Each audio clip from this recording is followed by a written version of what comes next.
right. Well, yeah. You were like Welcome. just about to do the intro. Yep. Same bit.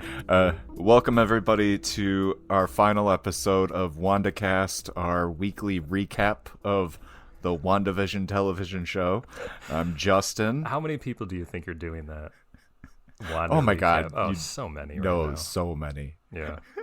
This is Aaron. And a lot of popular, so many popular podcasters such as ourselves, they just start another limited series podcast and kind of just build out their network of successful podcasts. It just seems like so much work to have to do something like on schedule all the time. Whereas we pick movies that have been around for decades, many years. So we can do whatever we want, whenever we want. And that seems to be nice. It is nice.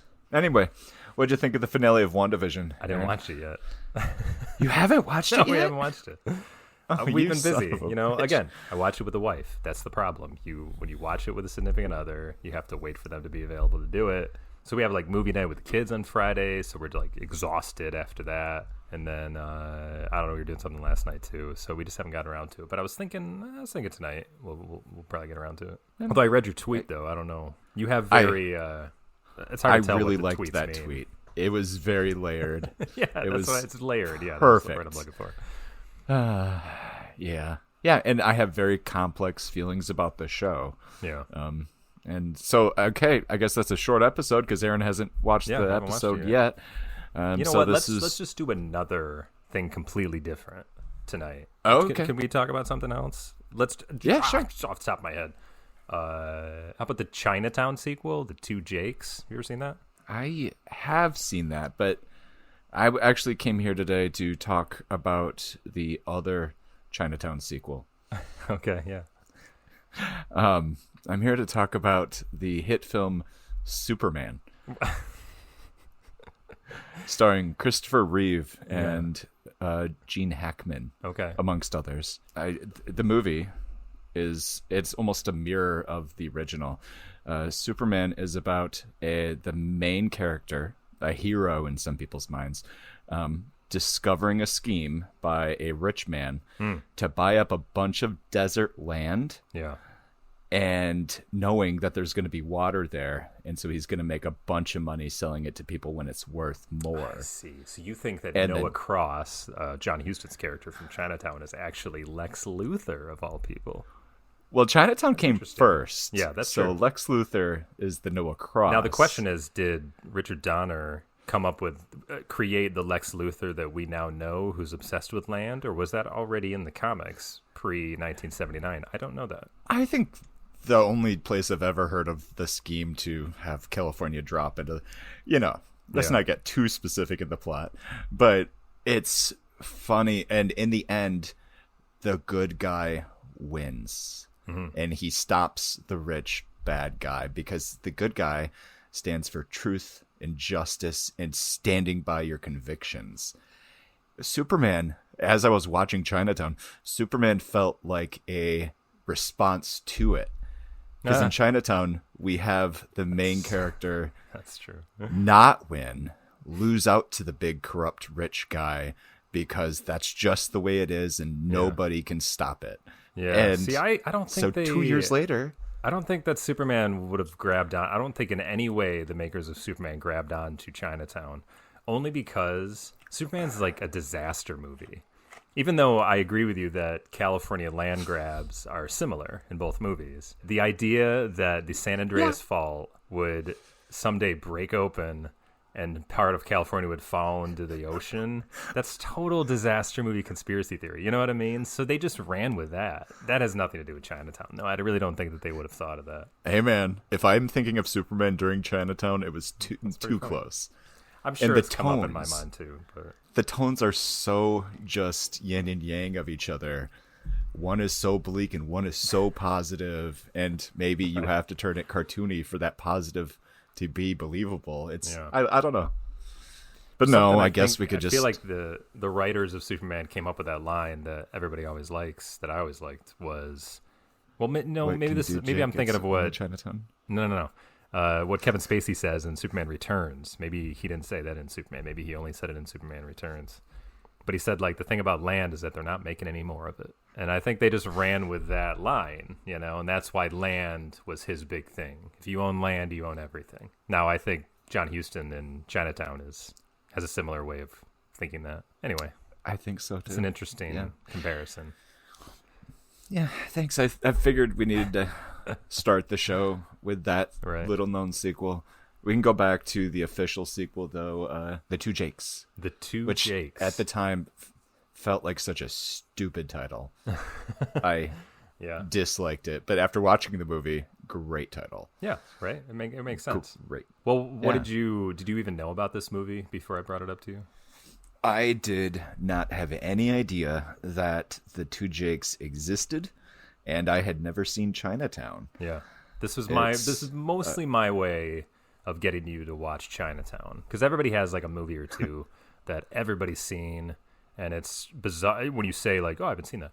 People go, "Really? How have you not seen that?" And Chinatown was yours, I feel like, for me at least. I've never seen Shawshank Redemption, and that's the one people always like, how could you have not seen that? Right? Did you see the sequel, The Green Mile? I did see the sequel, The Green Mile. But anyway, so that was my way of getting to watch Chinatown. What'd you think about Chinatown? I think it is a masterpiece. Nice.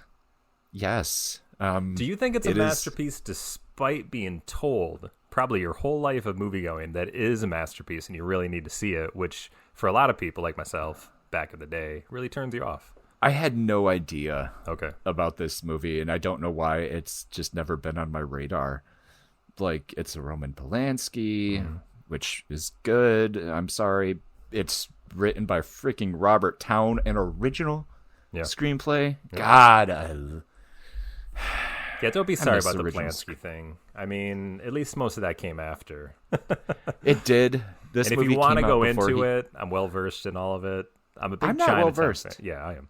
Only because I'm a big Chinatown fan. I have been for many years. Recently wrote a book about it, a new book called The Big Goodbye, about the last years of classic Hollywood, and they used Chinatown and the making of Chinatown to describe how it was really the end of an era for Hollywood with Paramount and how they made movies, and it all changed really right after that. It wasn't just Jaws, but Jaws was obviously a big part of it, where they always say that created the blockbuster, and then it was all about money. Yeah. But like Nicholson and Robert Towne and Robert Evans, who's the producer who ran Paramount from like the late 60s to early 70s, and he had a huge string of hits. It was just a very interesting time to be in Hollywood. That's why the book was so good. So anyways, it goes into all that. It goes into Polanski, how Robert Evans got Polanski to come to America to make Chinatown, and then how everything really fell apart after the movie got made. I don't even know where to begin with a movie like this. I have not seen enough of Jack Nicholson's work in the 70s. That's why he's my favorite actor of all time. Like, my God. I have. And yeah, I just watch it. Like, I recommend. His first he did a lot of stuff in the 60s, but it was all like B-movie type stuff. He worked with Roger Corman a lot. He was in some horror movies, like Edgar Allan Poe remakes and stuff like that. He wrote a lot. He wrote a movie called The Trip, which Peter Fonda was in. It was like a drug movie and motorcycles and thing, I believe. And then he wrote the Monkees movie Head, which is another Nicholson did? Yeah, Jack Nicholson. Because him and Bob Rafelson, and Bert Schneider created the Monkees in the 60s because they wanted to do a Hard Day's Night version of their own, and that's how the Monkees came about. And then after a couple years of the Monkees show, they kind of wanted to ruin it. They wanted to like destroy it almost. So anyways, they made this movie called Head, which is really just like Nicholson and the Monkees were all just sitting around high as fuck. And they just came up with this bizarre stream of consciousness movie. Nicholson wrote the whole thing, and he's in the movie a little bit. You can see him pop up, and they made this movie, and it was a complete failure. But it was the beginning of that production company with Rafelson, and Nicholson was able to make his first movie that he directed called Drive, he said, which I've also seen, and it's actually pretty good. Anyways, but that's how they got money to make Easy Rider. And then he had his kind of breakthrough role in there with Dennis Hopper and Peter Fonda.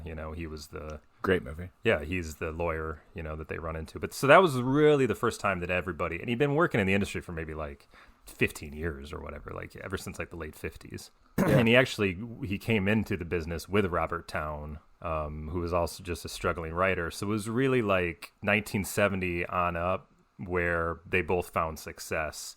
So he was in, I recommend Easy Rider, of course, and then he was in Raffleson's second film, which was Five Easy Pieces, where he plays this pianist who is from this like famous musical family, and he wants nothing to do with them, so he just leaves to go work on an oil well. But then he finds out his father's dying, so he has to go back and deal with all the family members who are all these highfalutin types and stuff. And so that's really good. And then I think he did one called The Last Detail, which is like a war movie, or it's like a Navy movie kind of thing. And then I think he did Chinatown, but then he did One Flew Over the Cuckoo's Nest after that. Anyway, which I haven't seen either. I could go on and on about him, but yeah, something about Nicholson, man, really grabbed me when I saw, I think, Five Easy Pieces, and then I just kind of went from there, and I'd always loved Chinatown anyways. So yeah, I just like, if you ask me who my favorite actor is, I'm just like, boom, like Nicholson for sure. Because in the 90s, after Mars Attacks, he's 1, 2, 3, 4, 5, 6. He only made 8 movies after 96.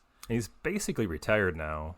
I mean, he's 80 or more, so he's probably done. But even in the 80s, he was so committed in the 70s, and he still did great work in the 80s. But he was kind of trading on the fact that he was really just charming and suave, anyways. That if he just kind of took any role, he'd do well with it. So it's not like he made bad movies in the 80s, but he didn't really do anything they felt that challenged him the way he did in the 70s. But then Batman came along, and that was something new for him. And then while he was working on Batman, he's doing pre-production for The Two Jakes, which is a film he really, for like 10 years, really wanted to get off the ground. And it went through like 2 failures already. I mean, the first time they were going to make it in like early 80s, they were like literally the day of. Everybody was on set. All the crew was there ready to shoot, and it all fell apart because of money and various other things. Really? It's very interesting, yeah. So it was like a passion project for him. Yeah, he seemed to be really invested in the character, and it doesn't seem like he's really held on to a project the same way that he has with this one. I feel like this was it. I feel like he worked so hard on the Two Jakes that it really exhausted him, and he was like, I'm not making another movie. I can't direct and produce and be the everything for a movie ever again. Fun fact, he actually had his nose sliced open. That was real in the movie, and he still has that scar to this day. I don't think that's real. Nope, not true at all. I'm just going to be making up facts for this podcast. Well, yeah, we got to start with Chinatown, of course. I don't know how to go through this plot. I think it's so. I was thinking about it too. Like, I think the best way is not to get too into the details. But if we just kind of give it this is basically what it's about, and then we can break off from there things that are important to know while you're watching that film. So I think what it's about is basically. What are you going to say? Sorry. Well, real quick, just because of the narrative structure style that they use in this movie and in the sequel, where we are simply following the main character, and we only understand what he's understanding, which I love. It's such an effective tool for making the audience believe one thing even though something else is true. Like, you actually are following along in the deduction process with this guy. And I know neo-noirs do this, but I don't know if anyone has done it like this. Yeah, that's a good point. It's fun because this movie is completely open to interpretation. And so I'm going to try to quickly summarize. Sorry. Yeah, no, go ahead. I appreciate it if you do it. I want to try to summarize what this movie was about. Jake is a private eye who is hired by a woman to spy on her husband. But it just turns out that the woman wasn't actually his wife, and it was a setup. Mm-hmm. But that was the only thing I had to Google when this movie was over, is actually who set him up. Yeah. And the Googling suggested it was John Huston. Noah Cross. But I didn't see that in the movie, and they never really spell it out. But you just have to assume that it was. Well, I think it's more that Jake Gittes, Jack Nicholson's character, just gets involved by happenstance. No one's necessarily trying to set him up. They're just trying to use him as a patsy. Use him. Yes, sorry, exactly. Is the right word. What they're trying to do is to tarnish Hollis Mulray's reputation, because Yeah, it gets very confusing. So getting a private investigator like Jake Gittes to find dirt, to find that Hollis Mulray is quote unquote cheating on his wife would make it would be in the papers, and it would help to ruin Hollis Mulray's reputation. So it could have been any private investigator that got involved. It just happened to be Jake Gittes. Yeah, private investigator gets involved. He shows this guy with a younger woman. Somehow it's in all the papers. So it's it in works. all the papers. Yeah. Yes, it worked. Yeah. It's so hard to talk about this without feeling like getting into the nitty gritty. And so Jake is mad when he discovers the real wife comes in. Yeah. And just a great performance. Have we ever met? No? No, you're sure? Then I probably didn't hire you to spy on my husband then, did I? It's just so like... Yeah, Faye Dunaway as Evelyn Mulray. Yeah, they knew that I think Jane Fonda was up for the role, but they were really pushing for Faye Dunaway as well. So anyways, but yeah, she was getting it. So she's the real Evelyn Mulray. Yes. And she's angry that... And she's very upset. Yeah, that someone went out of their way to show her husband having some sort of affair, and now it's in the papers, and it looks bad. So that's when Jake learns he's been used. And he doesn't like that. He doesn't like being used, yeah. And that's really the whole point of this movie is this guy is upset that he got used, and he's trying to figure out who used him. Mm-hmm. And he doesn't necessarily care or have a personal interest in any of these characters. Right. He just kind of does it for his own reason. What are your thoughts on J.J. Gates? Giddes. Well, that's the funny thing is that everybody calls him, they mispronounce his name all the time. It's Giddes, but they call him Gitz. And then, Noah Cross, John Huston's character, always does it. You can tell just to be a dick. Like he just calls him Gitz all the time. Mr. Gitz. I didn't even catch that. Yeah. So you were asking, what do I think about him? Yes. Well, you know what? It's nice to have a lead character that actually is responsible for the movie happening and not just reacting to everything. It's just refreshing. His desire. Like he specializes in marital infidelity.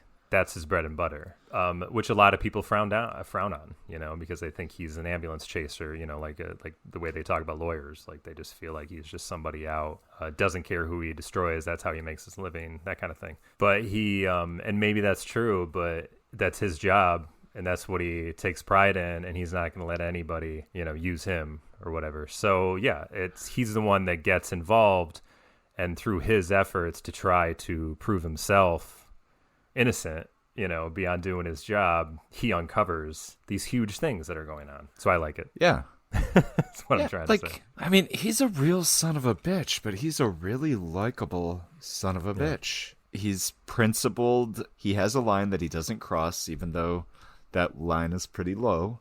There's only a few things he won't do to get the job done. Well, and you even see it a little bit in the sequel where he, they tell him like, oh, well, you need to turn in the evidence or whatever. And he's just like, I have a duty to my clients. I don't do that. That's unethical. I mean, he'll break into some place. He'll trespass. He'll go through people's drawers. He'll do what he needs to do. But there's he still, will sleep with the clients. Right. He does. Yeah, exactly.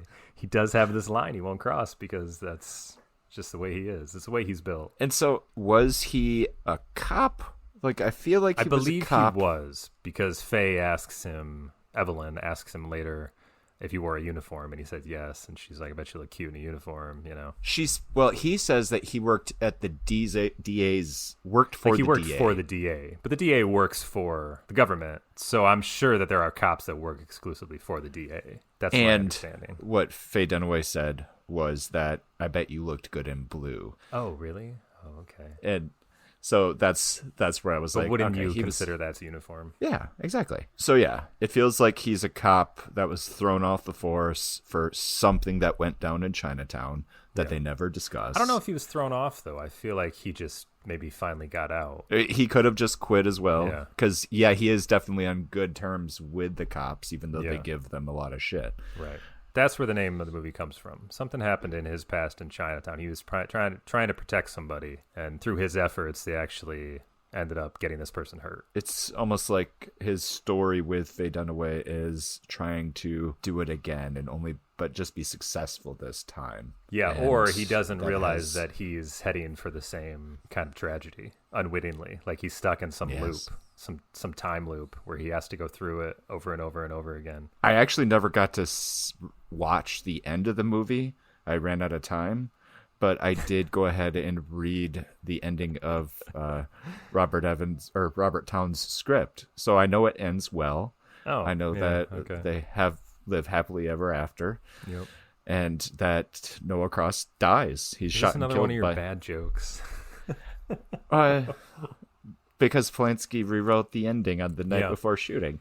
Yeah. I mean, I guess he So- rewrote a lot of it from what I've read. Town wrote this 300-page epic, because he grew up in L.A. and he had found out about its sordid history. This place called the Owens Valley is what Yes. it's loosely based on, right? Where Yes. the city founders, basically, or whoever, businessmen, stole the water from this one place in order to build up LA and left them for dead, basically. So he just wanted to write a story about, when these people do this, they never get their comeuppance. They always just become legends and city founders, and they get buildings and roads and universities named after them. And yet, Yeah, they because did it's these things Mulholland. that screwed everybody. What's that? Mulray was based on a real Yeah, exactly. Mulray was Mulholland. Yeah. And the only reason I know the name Mulholland is because of the famous LA Road Mulholland Drive. Exactly. The Lynch film. Yeah, totally. And there was debate on how closely he adapted that, but he sure winked at it in the sequel when Yeah. he has the road named after Mulray. Yeah, I noticed that And too. Mulray Drive. Like, it was, So that was just his way of telling the story. And, I think through rewrites and working with Robert Evans, like, we got to get the movie down. It's too long. And then they finally bring Polanski in, and Polanski loved it, but he wanted to change everything. So he and Town worked on it together for a while, but they just couldn't stand each other. They couldn't work on it any longer. So Polanski, Town had sold the script to Paramount, basically. I could be wrong about the details, but I'm pretty sure this is correct. So he didn't really have any say in it, and he just kind of let Polanski do his thing after a while. So I think the heart of the script is still Town, and he was the one that he won the only Oscar for the movie, even though it was nominated like 11 times. But rightly so, it's his story. So anyway, so Polanski. I think the two big things is that there was no scene that actually took place in Chinatown. That was number one, and number two is that it had a happy ending.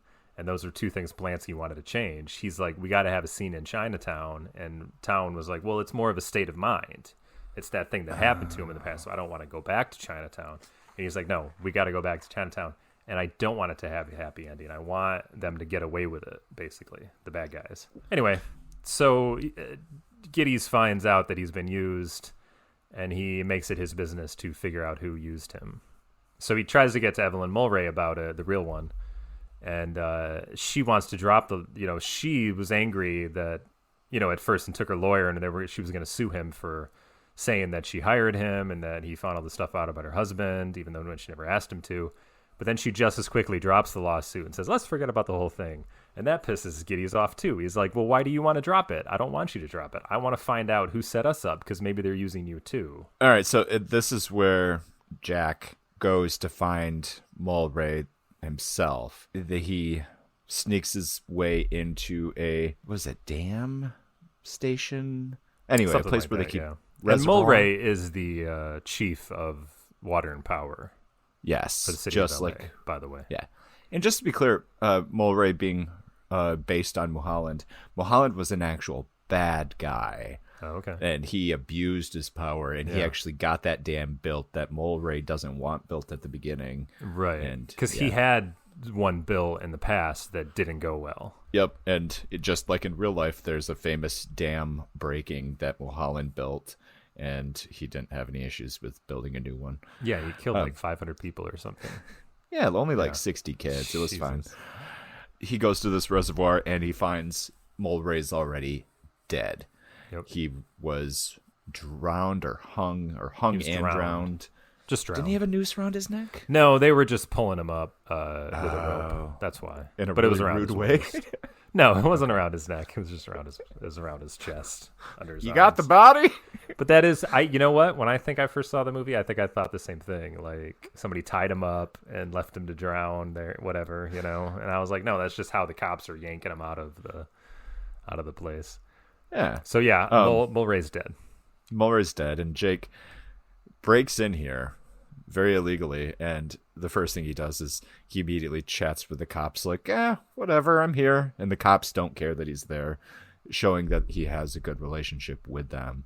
Escobar is the police officer, or the Lieutenant Yes. Escobar, that he used to work with in Chinatown. That's how he knows him, Lou Escobar. In the meantime, Jake gets a call from Ida Sessions, who is the imposter from the beginning. Yeah, Evelyn Mulray, pretender. She tells him to look at the obituaries to figure out who hired her. He looks at the obituaries and he finds a name. We kind of let that go for a while. Well, he doesn't really know what it means. That's why. Yeah, like I think we're getting into the weeds a little bit. We are very in the weeds. It's a very complicated film, but at the same time, it does all make sense if you give it a couple watches. But really, there's not a lot you need to understand. Like a lot of these details, like Ida Sessions and all that, you really don't need to necessarily know in order to enjoy the film. You know, it's just nice icing on the cake when you rewatch it a couple times, and then I finally put it all together. That's kind of how I felt about the two Jakes too. I finally gave it a couple watches, and I was like, oh, everything does make sense. Let's try to summarize this.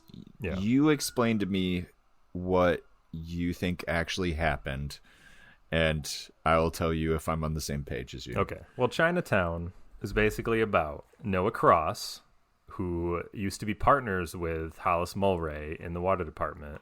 They basically built the city. Everybody talks about them building the city, you know, because LA is a desert. So you needed to bring water there. And they were big in the process of getting water to the city and making it what it is today. Noah Cross has Hollis Mulray killed because Mulray's standing in his way of building this dam that would basically dry out the surrounding counties of LA, and then they're able to, once they dry all those out and kill everybody's crops, they're able to snatch all that land up cheaply, and then they can, once they own it, they'll re-water it, if you will. They'll be able to get the water back to it and then annex that into the city to make the city even larger, become millionaires, billionaires, whatever. That's basically the idea, is that they want to get rid of these farmers so they can buy the land cheap and then make money off of it. So that's the big thing that Giddys finally discovers in this whole deal, and why Mulray was kind of standing in Noah Cross's way, and that's why he was killed.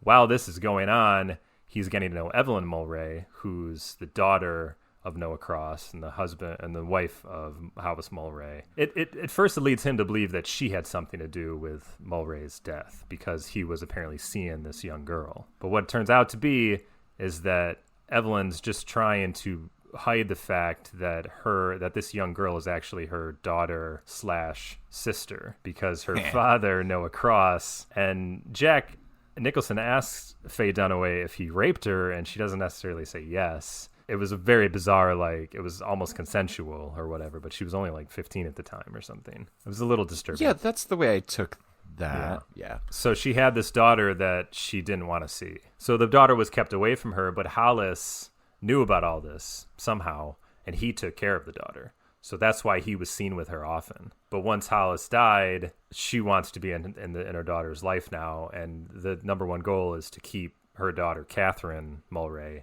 away from Noah Cross, away from her father, who feels like it's the only daughter he has left. You don't think Faye Dunaway knew where her daughter was or had anything to do with her until then? I think she knew as much as she wanted to know, but she made it clear that she didn't want anything to do with the daughter, but now she wants to be in her life. When that exactly occurred, She doesn't say, but Hollis was the caretaker of the daughter. That's why he was always with her. That's why he was spending time with her. Why wasn't she just with her dad? Because her dad wants this child. Yeah. It's just something about him being evil, you know? He's just an evil person.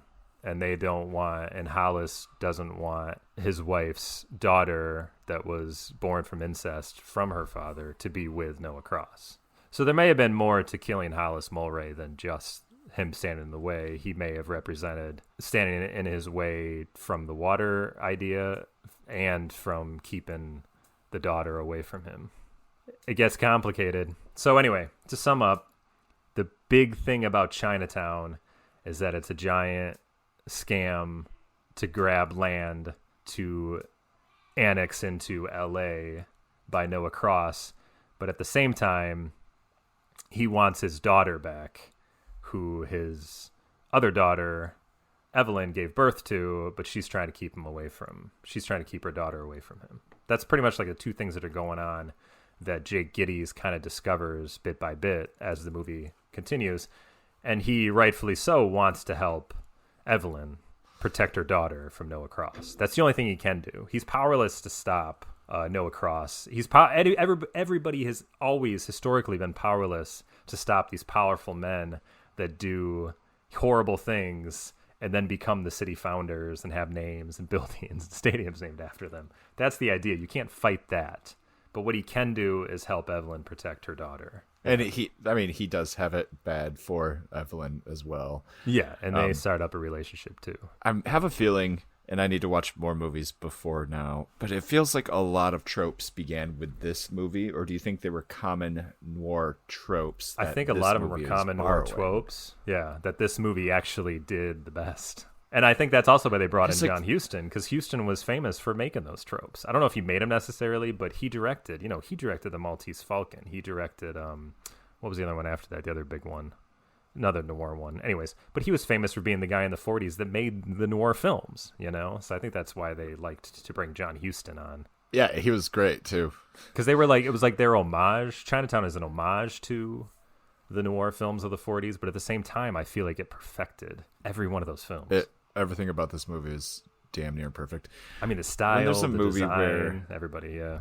And it's a style of writing and pacing that is gone from movies, where you can imprint, like, there's so much, you're capturing a little sliver of moment of somebody's life. And when that feels real and organic, where you look at a character and you're like, Jesus, this guy's got a history, and you watch him live a couple days in his life, you get invested, and it's great. This movie made me think about Blade Runner a lot.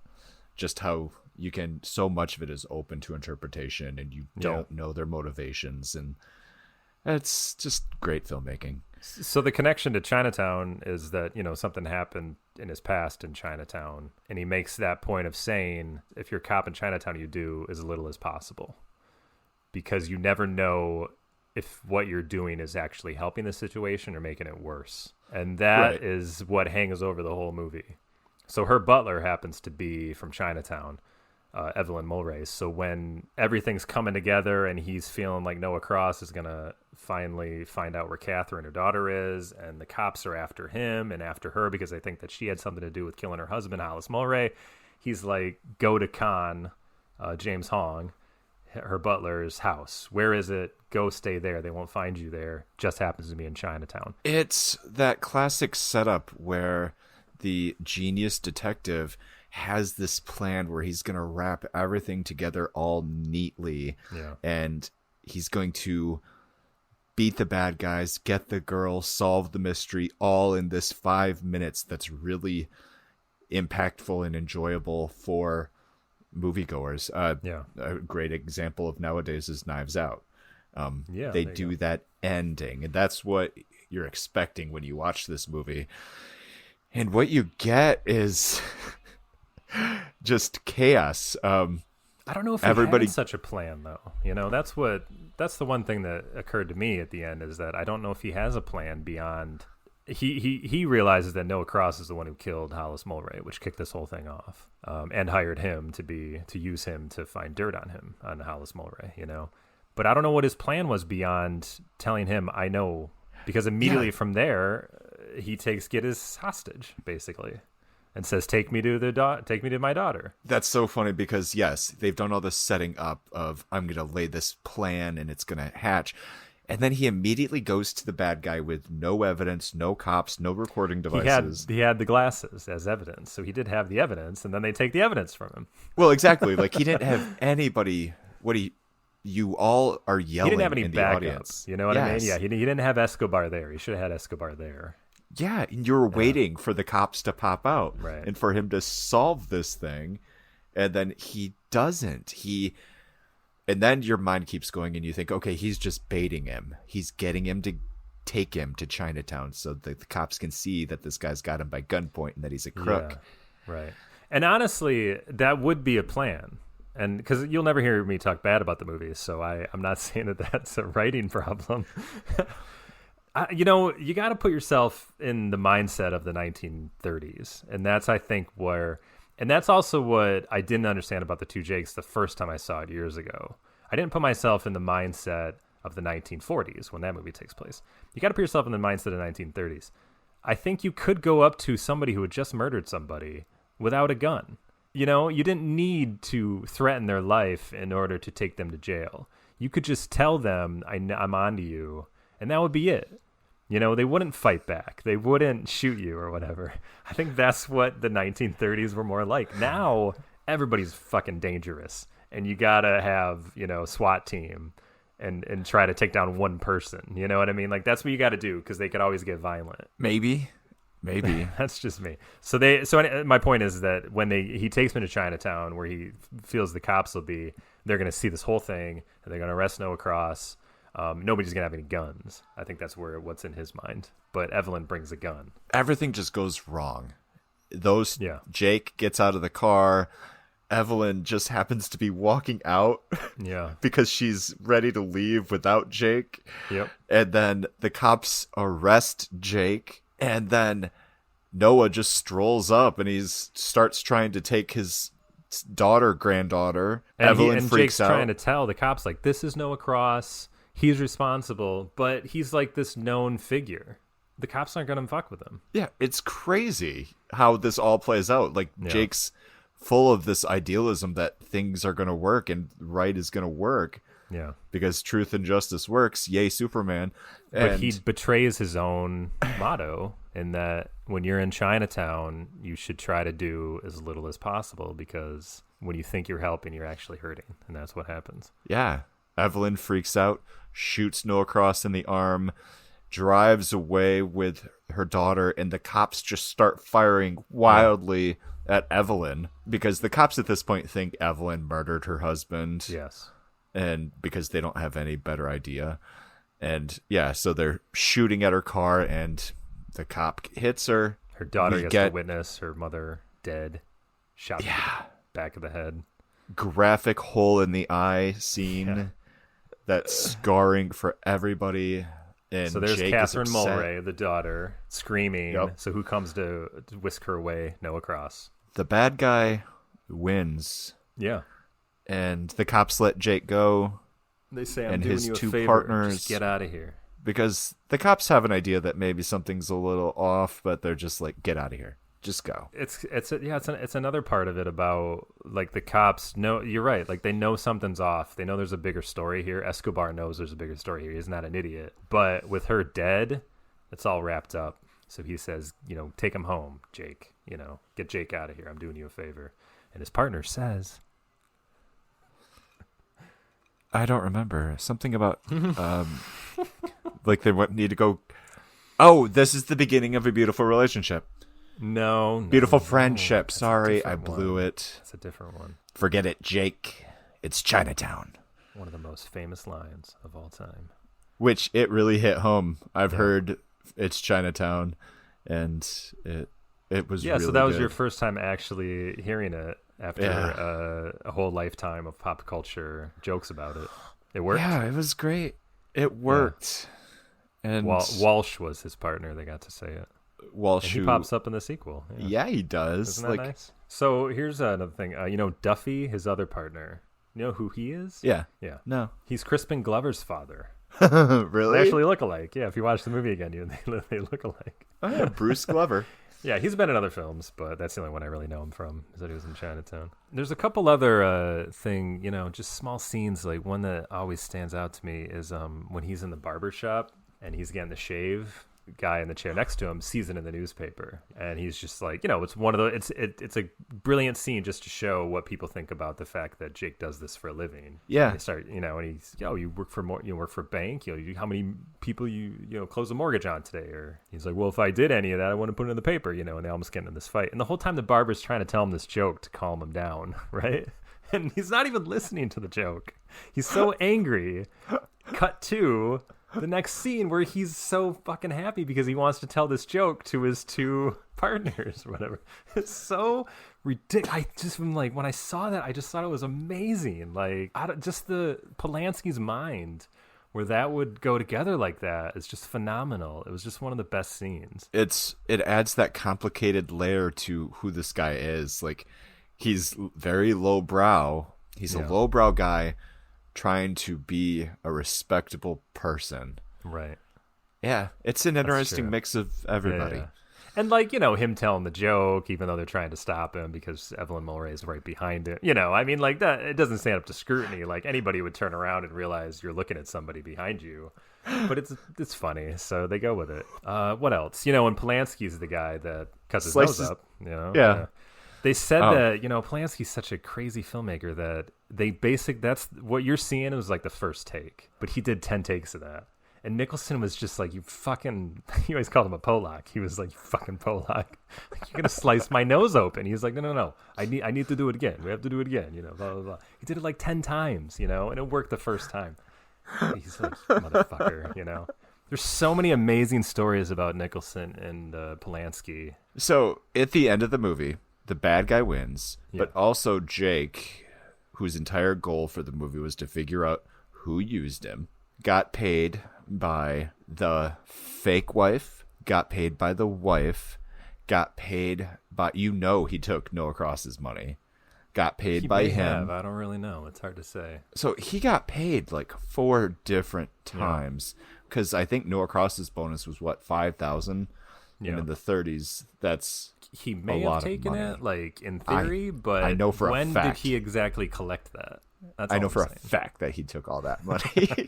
I don't because know about that. You could see this as laying the foundation for his successful business 11 years later. Is it 11 years? Yeah, it's supposed to be 11, yeah. One other thing that was changed by Polanski is this film had heavy narration that Polanski didn't like, so that was cut. So we get the two Jakes later, which is a reunion of Robert Evans, Robert Towne, and Jack Nicholson. Formed a production company to make this movie, and Robert Towne goes and writes the sequel and has another movie in mind. And it's supposed to be a trilogy. Yes. The last one would have been what? Gates versus Gates? Geddes? I'm going to say it wrong every time. Versus Geddes versus However, Geddes. there's another thing I read that it might have been called Cloverleaf, which was based on the Freeway Cloverleafs. We talked about this before. The rumor is that story became Who Framed Roger Rabbit. Do you remember Who Framed Roger Rabbit? Because it was all about trying to steal Toontown away from the Toons once Acme died, but he left the city. He left Toontown to the Toons, but so there was a will that everybody was trying to find, and Roger Rabbit was basically set up for a murder of Acme. Yeah. And then it turns out that Christopher Lloyd's character owns this place called Cloverleaf that's trying to build a freeway through Toontown because it's the way of the future. It's very, I mean, if it wasn't, see, I believe it to be a reworking of Robert Towne's idea for the third Chinatown movie. But it could have also just been an homage to what they had heard the third Chinatown movie was going to be, and then just an homage to Chinatown in general. I haven't seen that movie in so long. I actually just bought it. I found it for $5. There you go. Yeah. Well, so once you watch the two Chinatown films, watch that one. There you go. There's your third film. Bob Hoskins is basically Jake Geddes in that film. That's awesome. Yeah. So many connections. And the two Jakes even had a difficult development hell period where they were trying to get it off the ground in the early 80s. That completely fell through. It was mostly because Robert Evans, Jack, and Robert Towne thought that Robert Evans should play the second Jake, which was finally played by Harvey Keitel. But he was a horrible fucking actor. He was in some movies in like the 60s and 50s. Like he played Ernest Hemingway in The Sun Also Rises. He was famously in that one. Like he got discovered coming out of a pool, and some wife of somebody famous who was getting a biopic about him was like, you should play my husband. You look just like him when he was a young man. And that's literally how he got in the business. He was literally getting out of a pool, and he was a good-looking dude with a great suntan. So he played in a couple roles, but it was never really his thing, and that's why he went into of actually working in the business, and that's how he became the head of Paramount, which he was much better at. Anyway, so they wanted him to play the second Jake Berman. And Robert Towne, I thought it was a good idea, and still he started working with him on the character and realized, oh my God, he's a horrible actor. But then Robert Evans was like taken aback by it. He didn't want to say, I won't do it, even though he knew that was the right thing to do. So the whole production just fell apart pretty much over that. And then there was a second try in the middle 80s that they were trying to get it going, where actually Harrison Ford would have played Jake Gittes with Robert Towne still directing. And he would have directed the first one that fell through as well. And I'm glad that didn't work. They were so willing to just replace actors. So then once Robert Towne, I believe, sold the script is what finally happened in the late 80s. And Jack had it and was like, I'm going to direct it. I'm going to make this film. And Robert was still working with him on it, but he wasn't really there for him. And I think that's what ruined their friendship, is that Jack felt very hurt by the fact that Robert was like late on getting him scenes. Like he only had written 80% of the movie, basically. Yeah, like all three of these guys basically haven't spoken since this movie was made. And Robert Evans, like, he was so powerful and did so many great, and really ushered in the golden age of Paramount Pictures in the early 70s. Only to like completely fall to like cocaine and alcohol abuse and depression and just all kinds of things. Like he had such a roller coaster of life, and Jack really always stuck by him. But yeah, he was just out of the business pretty much after this film. This was the first movie he produced. Chinatown was, yeah. Yeah. Marathon Man, Black Sunday, Players, Popeye, The Two Jakes. Did you ever see Marathon Man? No, I haven't. Hoffman. Really good. He did Jade. Yeah, that was like his 90s one. And he did like the Out of Towners. Am I wrong Phantom, about that? The Saint, the Out of Towners. The Phantom, that's right. So just total failures. I mean, I like the Saint and I like the Phantom, but they didn't do box office, not at all. And I liked them both as well. And then his final film that he produced was How to Lose a Guy in 10 Days. Yeah, not funny. So this picks up 11 years after Chinatown. But really, I guess they just didn't change the script, but I feel like they could have made it 15 years because Jack is definitely 15 years older than when he was in Chinatown. I don't know if that was just having it too far out from the war, because that's the big, in the middle of these two movies, fact that World War II happened in the meantime. Yeah, right. And Jake, this guy who really looks out for himself but wants to be respectable, follows those feelings and joins the military and is a Everybody war serves. hero. That's what happens. You got a Navy Cross. That's insane to think about this character going through that change. Yeah, you're right. It has to be. It's 1948 now, so it can't be too far after World War II. That's the idea, is that he comes back from war, has a successful investigation company now. The LA has changed. It's now about building homes and subdivisions. It's become a subdivision community for all those returning GIs that now want to start families, and where the baby boomer craze came in. So that's what this movie, that's the setting. So if you think about it, World War II starts in earnest in the end of 41, the beginning of 42. Mm-hmm. So we've got Jake operating for about 3 years, is potentially at war for all of World War II. So he's potentially only home for a couple of years after that. Like, he hasn't really been around. So he hasn't had a lot of cases, and so that case from Chinatown has really stuck with him.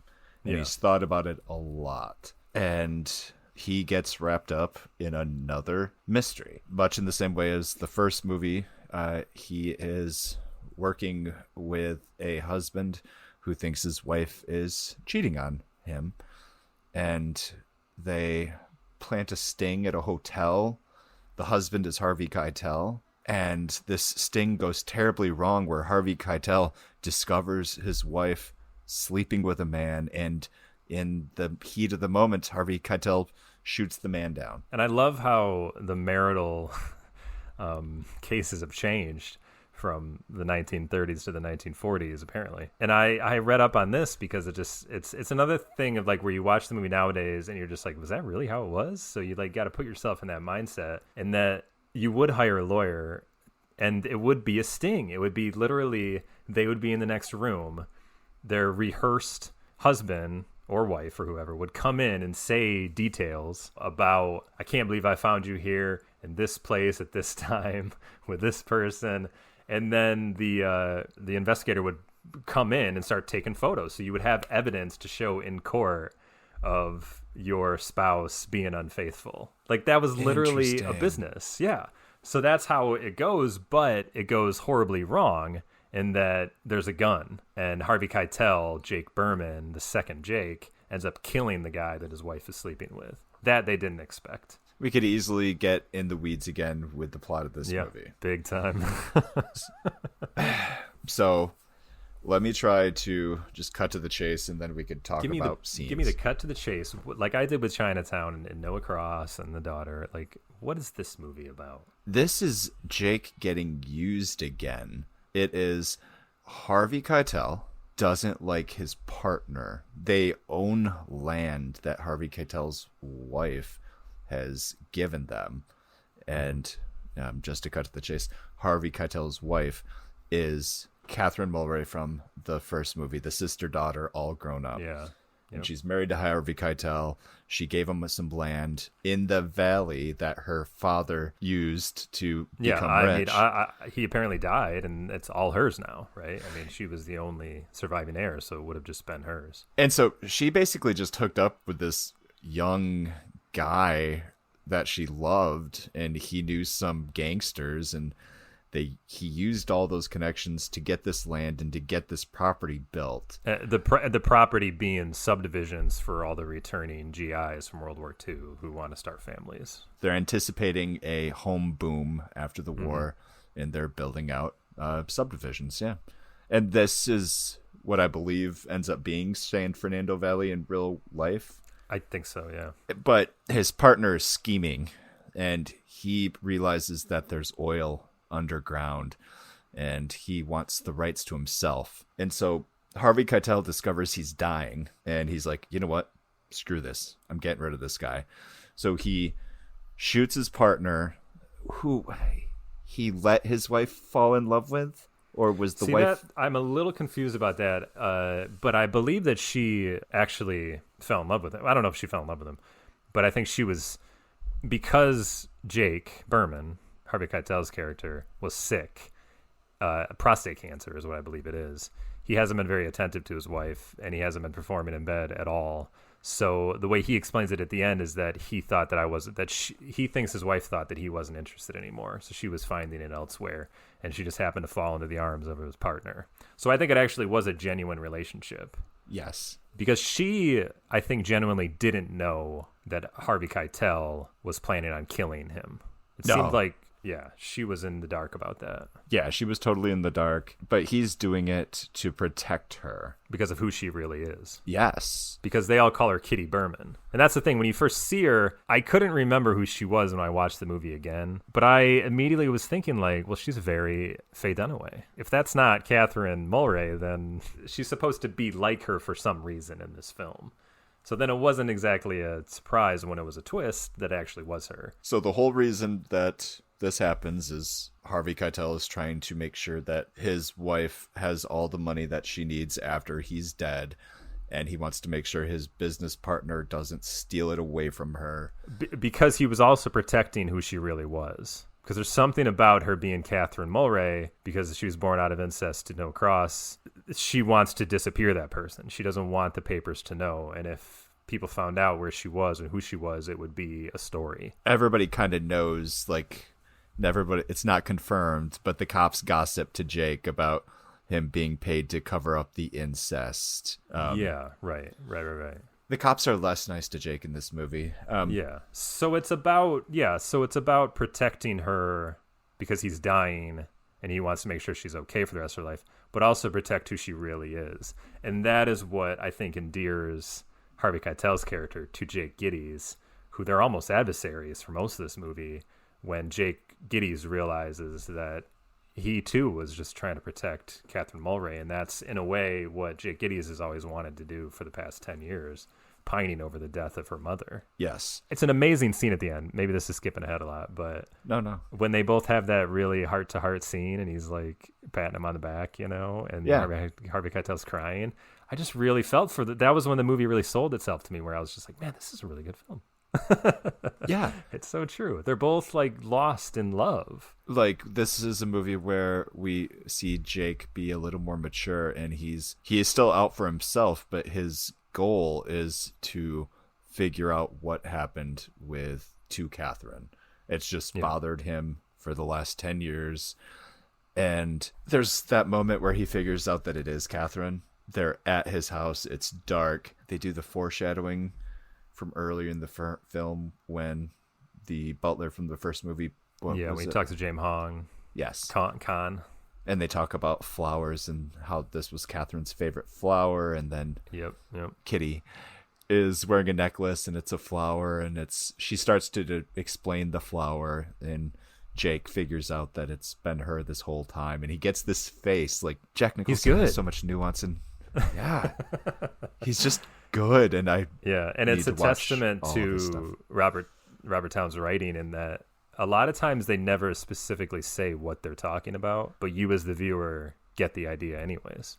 And I think that's a really powerful thing in his screenwriting, and especially in his dialogue, because they never really talk about her being her. They never by name, but you understand, like, holy shit, that's her. Yeah, she hasn't had a very good life. You know, all he ever wanted was what happened to her, and is she okay? And then he realizes that there's this guy, Harvey Keitel, that has actually taken care of her the whole time and really actually does love her and is looking out for her. It's almost like he finally has a happy ending in that he realizes that she's okay. It's true. Like, he gets to be at peace. Does the movie go wrong there? We get Robert Towne, and we know Nicholson made some edits to the script, but it seems like he actually made the ending too. Nicholson actually did the ending. And so we get a happy ending, and we get narration over the movie, which is probably my least favorite part of this movie. I thought it was a little heavy-handed, but then upon rewatching it, I was like, it's actually pretty good. I think I was able to... Sometimes it went on a little too long, and you got lost in the symbolism. Yes. Or the analogies he was whipping out there. Very flowery. Yes. But once I was able to hear it again, then I was like, it's pretty good. It's pretty clever. But it helped. It helped to explain things to me. So we also had Madeleine Stowe in this movie. Yeah, who plays the dead partner's wife. Yes. She's a handful. She's so good crazy in this movie. You know, we had I think it was our Color of Money, and this actually shares a lot of similarities with Color of Money, I think. You know, just the fact that it's a new film, you know, about an old character from an old film, whatever, you know, and getting on with their life. He's almost Paul Newman-ish, wiser and older, but still stuck in the past. Yeah. Anyway, Madeleine, so we were talking about Mary Elizabeth Mastrantonio, that she was one of the Marys with 3 names. And I was like, yeah, there's Mary Elizabeth Winstead, there's Mary Elizabeth Mastrantonio, and then there's another one that I couldn't remember, but I was thinking Madeleine Stowe. Now, she's obviously not a 3-named Mary, but this is who I was thinking of, because I think I name-checked someone and then was like, yeah, she was in 12 Monkeys, and I don't know what else I said, but I love her in this. She's great in this, you know, but she's fucking crazy in this movie. Like, she's so all over the place, and that I don't know scene, if I've ever... I know what you're talking about. I don't know if I've ever seen such an explicit sex scene that didn't have any sex. Yeah, I love it's incredible. I mean, she's like it's something about she's in denial, she's in grief, she's in whatever, I don't know, or she's off, or she's a little off for rocker most of the time anyways, and it just like brings her out of it, where she really attacks Jake Gittes, you know, and he's not going to turn her down. She's so rough. I know, she is so rough, and he is into it, and he matches it, and he's so into it that he's just making her pose, and and then he grabs her. He's just like, look, I'm really trying to be a gentleman about this. But just get down on the floor, stick your ass in the air, and don't move until I tell you. And then he like takes a drink of water. Like, I gotta just take a moment. It's one of my favorite sex scenes, if you can have those, just because it's just so unhinged. It's so enjoyable and just fucked up, man. It was very different, and I give Jack Nicholson props.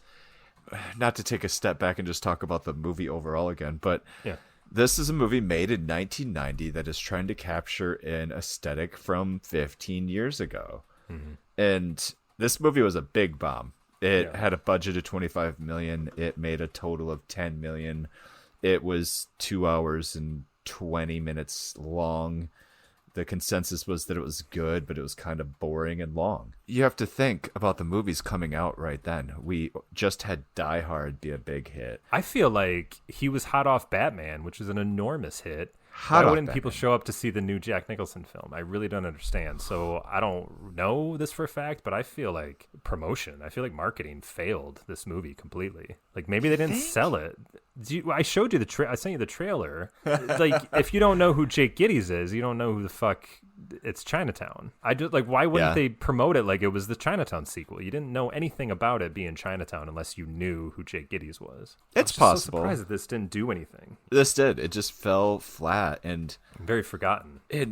I just feel like he did too good of a job of making a 70s movie in 1990. And Yeah, I which think was supposed to be a 40s movie. So, Right. Jesus, like, you got to give him props.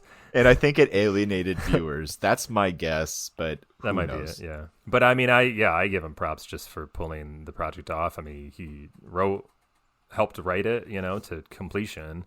He directed it. He was everything. The way the crew talks about what he did for that film, everything in that project, just to make it happen. It was his passion project. And they're like, he didn't sleep.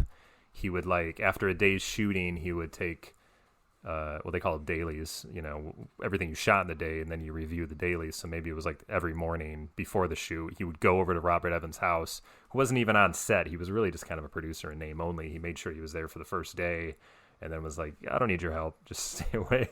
He would take the dailies every morning and watch the dailies with Robert Evans every single day of the shoot. And he still pulled in a performance where he, I think, did justice to Jake Gittes 15 years later, the same way Paul Newman did with Fast Eddie, in The Color of Money. Like, there's still these guys that come out and don't embarrass themselves by portraying the character that they're famous for. Yeah, he totally pulled it off. And this movie isn't just a retread. Like, the story they go with is compelling. Everything about it is good. It just follows the same arc of Chinatown, where he's solving a mystery, and the mystery is being unraveled in first person in front of us. And so we get to learn at the same time Jake does. When you showed me the trailer, and if you haven't seen the trailer, audience, you should go and look it up. Because it's an original little piece written by Jack Nicholson. And there's some scenes in there that were only in the trailer and not in the movie. Yeah, which is common. I mean, maybe they were deleted scenes from the film. I don't know. But sometimes they actually shoot things just particularly for the trailer. But they make it clear in the trailer that Harvey Keitel is a killer. Yeah, but I don't think that's a mystery. I mean, that's actually what drives the story. Like, he's the one that... Are you saying that they make it clear that why he killed the person, or just that he did kill the person? That he, because we don't know that Harvey Keitel well, okay, yeah, that's Tristy.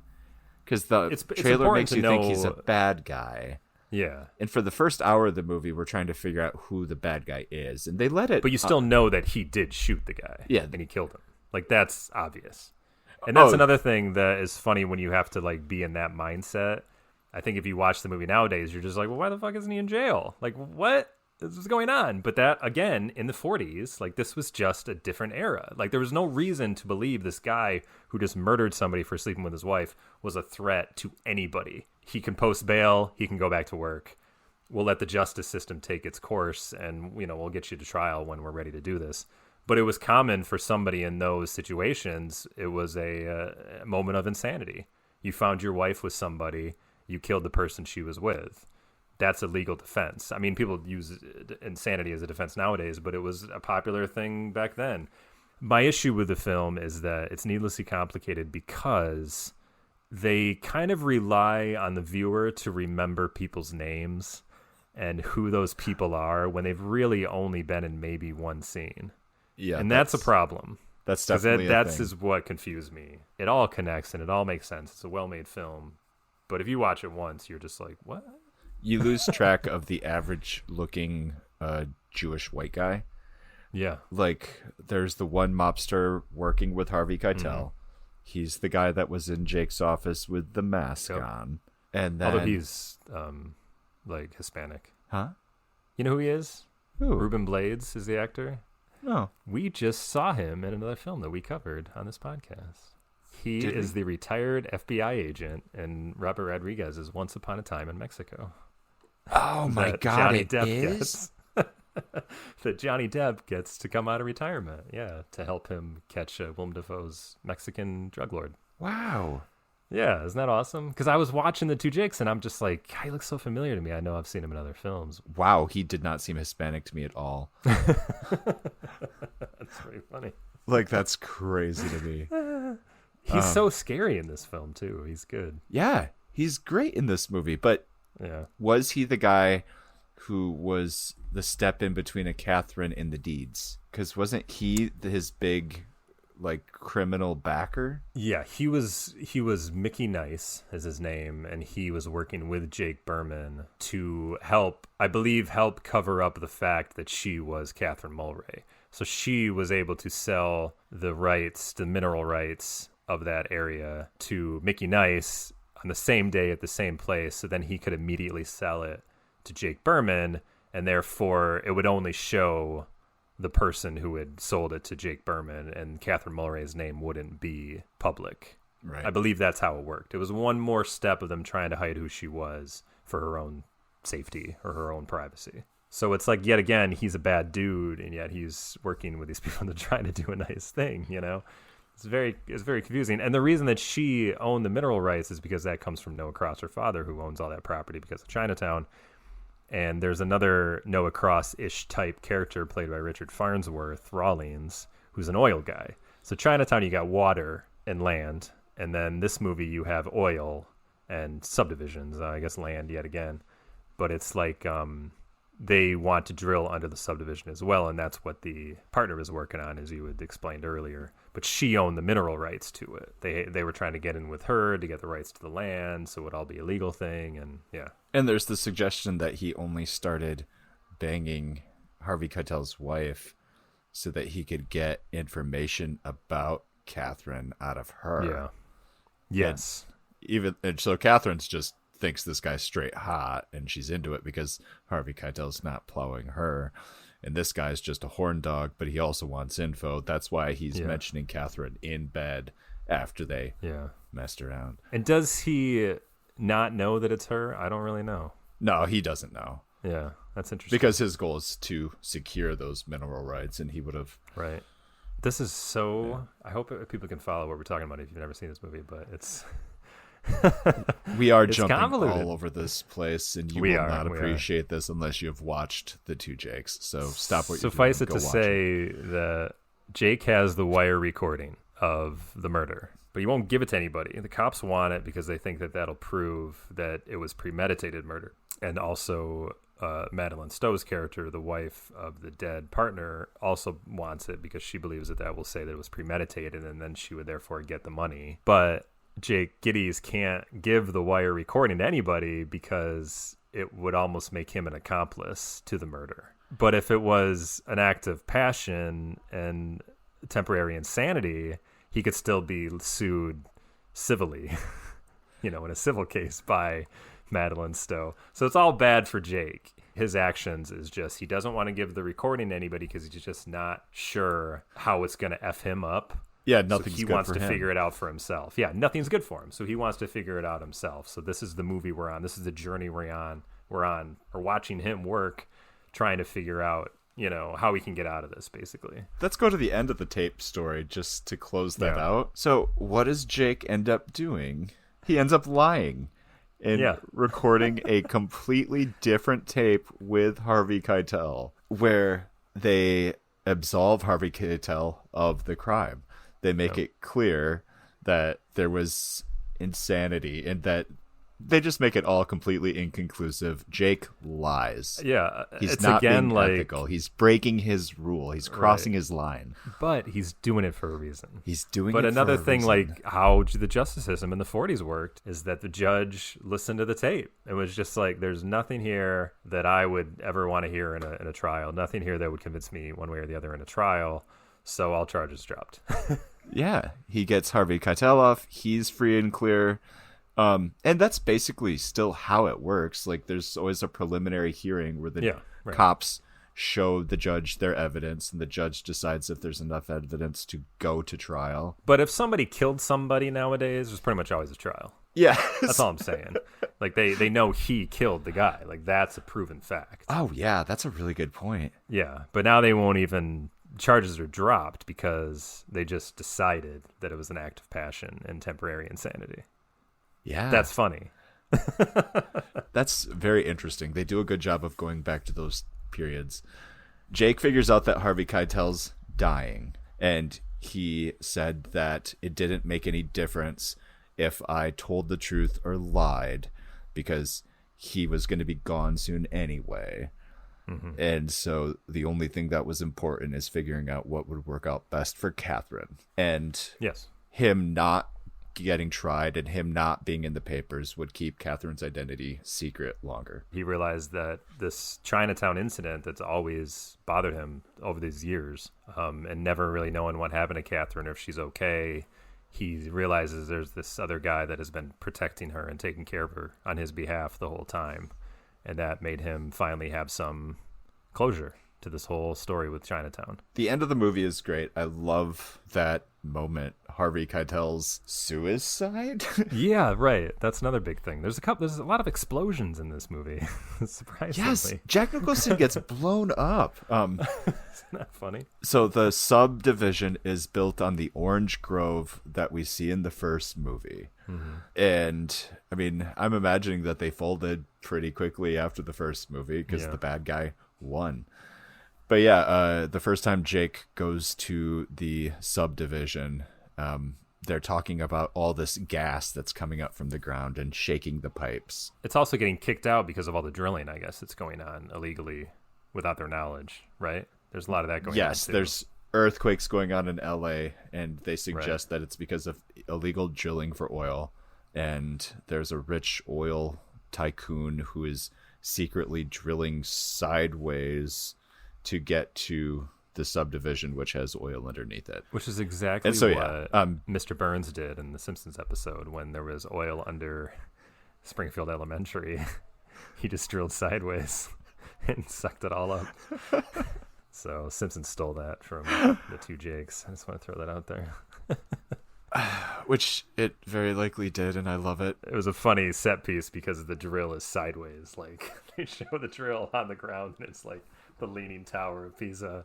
Like, it's clearly, like, it was visually hilarious. But that would have been only, 5 or 6 years after this movie came out, so I could see it. It was definitely after it. But hey, nobody watched the two Jakes, right? So they probably have a perfect excuse for not stealing it. Yeah, so at the end, there's all kinds of earthquakes, that are happening throughout the movie, and another one happens while they're all finally coming to these realizations at the end. The house is filling with gas, so he's just like, once you guys get out of here, I'll be okay. And he blows himself up. That's just it. So now she'll get everything. She'll be protected for the rest of her life. We're in the age where we demand an answer for every little thing. And these movies were fine with saying there's some stuff you don't know because it's not relevant to the story. But I really wish we knew why Catherine didn't have any of her dad's money. Yeah, I don't know. Harvey Keitel talks about them almost being homeless for a point in the beginning of their relationship, and it's almost like Catherine had the land. Yeah, maybe she was just willed a little bit of his land, but she ran away shortly after the movie or something. It doesn't sound like those two were together for very long, but we don't know. Right, we don't know. And then she goes and speaks to Gideys at the very end. And yeah, I mean, I don't know. I think it's just another trope.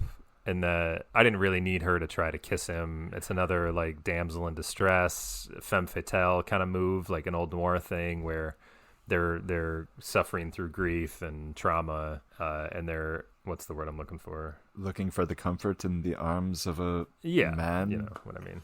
So she tries to kiss him, and he's just like, no. If I'm going to kiss anybody, it's not going to be you. You mean too much to me. You're like my daughter, and I'm not like your dad.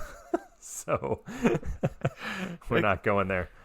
Yeah, that But he has a good ending, where it's just a lot about the past, like the past, you never forget, it never dies, but you just try to move on. And that's kind of what he tries to say at the end, I believe.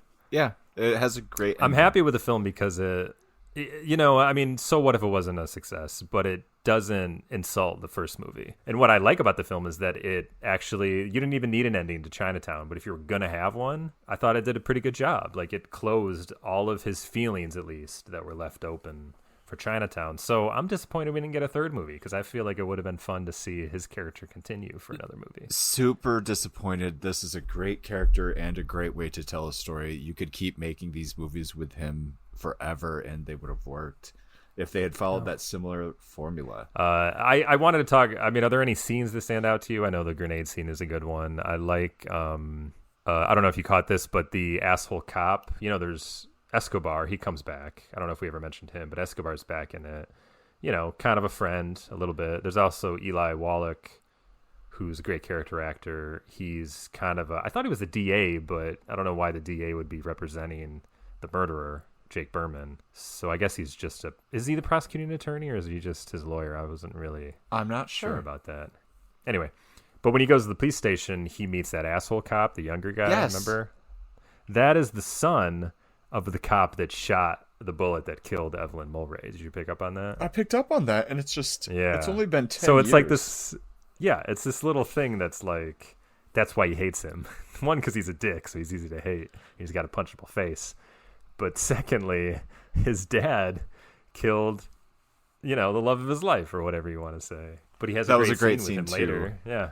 Just because he can be in a police station and punching out a cop, and he's respected it enough where he's part of the team, and he's not, we talked about how his profession is respected, but he's definitely respected in the community ish. Right. You know what I'm trying to say. Yeah. But the first time they meet is when he gets a phone call, Giddys gets the phone call at the station, but the guy hangs it up because he's like, this isn't your office, this is the police station. And then just Eli Wallach comes in and is just like, answer the phone. And then he gets his phone call anyways, so it's just like, I love that, like the writing in that scene and the way that's put together. That's beautiful. But then later when he tells him to suck the end of the gun and he pisses his pants and stuff and he makes a fool of him in front of it. That's awesome. Oh, and a Tom Waits cameo. The musician Tom Waits, he's one of the cops in that scene where he pisses his pants. Really? He's that, yeah, he's got the deep voice. He's got like the orange suit on. He's the other cop interrogator in that scene. I did not That's Tom notice Waits, that. yeah. Oh, yeah, and the guy who plays Ty Otley, who's the guy that works for Berman and kind of is friends with Giddys and helps him. He's the one that explains all the gas is under the ground, yeah. That's Bob from Batman. Remember the Joker's a number one, a guy. But yeah, that's Nicholson's friend. When he was making Batman, he was like, this is what I want. I want this much money. I want this much of the back end. And you got to put my friend in the movie too. Because they were just friends. So that's how he got to be Bob in the movie. And now he makes the two Jakes right after Batman, so he hired him to be in this movie as well. So I thought that was pretty funny. That's awesome. That's the power of being Jack Nicholson. With you talking about these historical elements that you researched that I didn't know a lot about, like bursting into the hotel room and taking the recording. Yeah. The third movie, as I'm sure you're aware, was supposed to take place in 1956 when California introduced no-fault divorce. Right. And it would have been interesting to see that story and have those details about how his job changed with the change. What is, are you familiar with that? Like, what's no-fault divorce? It's just modern divorce where you can just be like, all right, I want to get married or divorced. Oh, okay. Get divorced. Gotcha. Yeah. I didn't think into it beyond. I never thought of why they would do that. I just thought it was interesting that they did do it. So I never looked into why they actually went to those lengths to like break in and take photos and stuff. I didn't think about it being difficult, but yeah, that makes sense. I'm assuming before then, when you're married, it was a legal contract and that was it. Yeah. And now I know in California, it's a 50-50 split on finances. Like there's no, like that's just how it is, no matter how long you've been married or anything. That's why all these famous people, when they get married and these rich people have prenups, otherwise you're going to split half right down the middle. I think that's pretty much every place. That's Michigan. Is it? Yeah. Oh, okay. Well, it might be Michigan too, but I know that California was always famous for that because of all the rich celebrities that would get married for a year and then they'd have to give half their fortune to this person they only knew for a year. So maybe that was how it was in the 40s as well, and that's why you did have to go to these lengths because it was more of a battle to try to get, to come out on top in a divorce. So yeah. But it never happened. I don't know. I mean, that doesn't make me want to see a movie necessarily. Oh, no fault divorce. Oh, great. But I'm sure they would have come up with some other exciting ride for Giddies to be on. I had the date right. It was wrong. It was 1968. Yeah, I think you're right. Yeah. And it was also and then so the first movie was about water, and the second movie was about oil, and then this one was supposed to be about smog or air or something. That was land. I understood. But I heard that too, but both movies were also about land. I know. This movie is all about land. Like all three of them would have been about land, I guess. But it's land is the bedrock, and then the other thing that it's about water is the first movie. I had no idea LA was a desert before I watched these movies. Yeah. Well, I remember watching Bugsy. That was another movie that came out around this time too with Warren Beatty, and that had a lot to do with it too, where he in Nevada just built a casino out in this place called Vegas, which nobody would ever go to because it was just this freaking desert. And then suddenly he was on the right path, though. He got the people to come out, and then it became the city it was today, and he made a fortune out of it. But yeah, is there anything else that you wanted to talk about with the two Jakes? I don't think so. I think everybody should watch these movies in order. Yes, do not watch the sequel before the original. I'm sure Jack Nicholson is not a perfect person, but I love that guy. I don't know what it is. He's just like a great actor. I used to think he was pretty one-dimensional. Just seeing his older stuff, I just saw him as the Joker. I just saw him as that guy from As Good as It Gets. But when you start putting all of these other movies in there, like his later work just gets better and better. It's amazing. I love the artwork for the two Jakes too. I love the poster and the trailer, and I don't know. I was just very impressed with it. It's a very, and the way he directed it and all the shot choices, and it's very interesting. And I'm gonna steal some of the editing techniques. So when you see one of my films in the future, you'll be like, "That was in the two Jakes." I'd be okay a couple with things he did with it. It's very nice. Yeah. So, Aaron, what are we gonna be covering the next time we meet? I don't know. You're always the one that tells me. Next week, we are going to be covering Blues Brothers 2000. Oh, my God. That's amazing. That'll be a good mix of the old and the new, again, just like these movies. Yeah. Well, I'm excited about that now. Have you ever seen the Psycho movies? I've only seen the first one. Okay, so we absolutely have to do the Psycho series. Let's do that. That'd be good. But every one of those movies starred, what's his name? Anthony Perkins, yes. The plot is much more cohesive than you think it's going to be across these four movies. And I think you'll not necessarily like them, but appreciate them. Yeah, I'm excited for that. So yeah. Yeah, I want to find other movies on it's easy for us to pick out things that are like franchisey and superhero-ish and stuff. So I was glad I thought of the two Jakes. I want to grab some other movies that are are in that caliber of films. It really interested me to dig a little deeper and explore some of the older sequels that are, they're not necessarily better, but I'm just going to say some of them are better. And there are some, and I like the idea that this is forgotten, really. Like nobody knows about it. So it's nice to kind of give it a little notoriety in our own little way. Yeah, it is. It's nice to highlight. Well, if you don't have anything else, I got nothing. This has been Aaron and Justin Talk Sequels. I'm Aaron. I am Justin. Wait, what? What? No. I'm Justin. That's Aaron. I'm Aaron. And we really appreciate you listening. We hope you will follow us on Twitter. Give us a review if your app supports reviews. But most importantly, we just appreciate you listening. Thanks for hanging out with us.